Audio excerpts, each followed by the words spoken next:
Daniel Leigh heads the World Economic Studies Division in the IMF's research department, which produces the World Economic Outlook. He will give us some insight on what will be going on in the world economy. It's good to be here. Daniel, the downside risks are growing. That's one of the key messages in the IMF's new World Economic Outlook. What is the fight against inflation doing right now to the global economy? We've got a very high inflation that we haven't seen for decades around the world. And so central banks are raising rates at a very rapid rate. We saw that especially in 2022. And this is cooling the housing markets, cooling the economy, but it's also having these effects on banks. And we saw that materialize in March with the failure of a number of banks in the US and in Switzerland.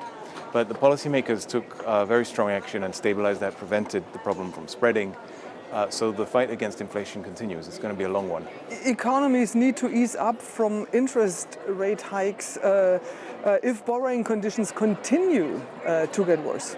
Okay, so in our baseline scenario, the central banks continue to raise interest rates, the central banks like the Federal Reserve, the European Central Bank, and that allows inflation to gradually get back to target by 2025, not really before then. What happens is that if the financial stress remains just as it was in March and contained, and that's what we expect, then they can really focus on the inflation fight and deal with banks, specific problems with the special tools for that, like liquidity provision, depositor insurance, and not sort of take away from the main fight against inflation. If we have a downside scenario, credit crunch, much worse than what we expect, then they would have to ease up. Then they would have to reconsider and take care first of the financial system. But if they did that, then what we say is make sure that they communicate that inflation is still going to be the priority afterwards, once the financial situation calms down. When do we know where we are in this process?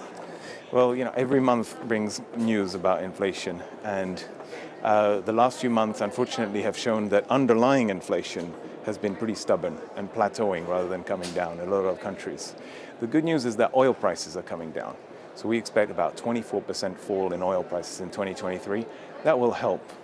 But our sense is that it's about 97% of countries with an inflation target, almost everybody will miss by a large margin in 2023 and even in 2024. It's not until 2025 that we'll know probably that we're closer to landing. How concerned are you on debt distress in emerging markets and developing countries? This is a very big worry because with the higher interest rates and the lower growth and also the stronger dollar, a lot of these countries who borrowed in dollars are finding it harder to repay. And our estimate is that about 60% of low-income countries are in debt distress or at high risk, and that means default. And that can be a very big shock. And about 25% of emerging market economies are also at very high risk. So we could see a wave of defaults, restructurings. This is a risk that the international community needs to prepare for. And how can the international community prepare for something like that, something big like that? So one thing is, to be clear, we need to bring down these debt levels. And we've just produced a chapter in our report that looks at different techniques for bringing down debt. And one is, of course, raising taxes, cutting spending, austerity. This is not alone going to be enough. In many cases, they also need to consider renegotiating their debt, restructuring. And so there is a framework for this. It requires coordination of all the different countries that lent to them, the G20 Common Framework. And here at the spring meetings, there's also going to be discussions by the leaders around a round table so that they can coordinate and reduce the face value, reduce the terms of those loans to ease the burden.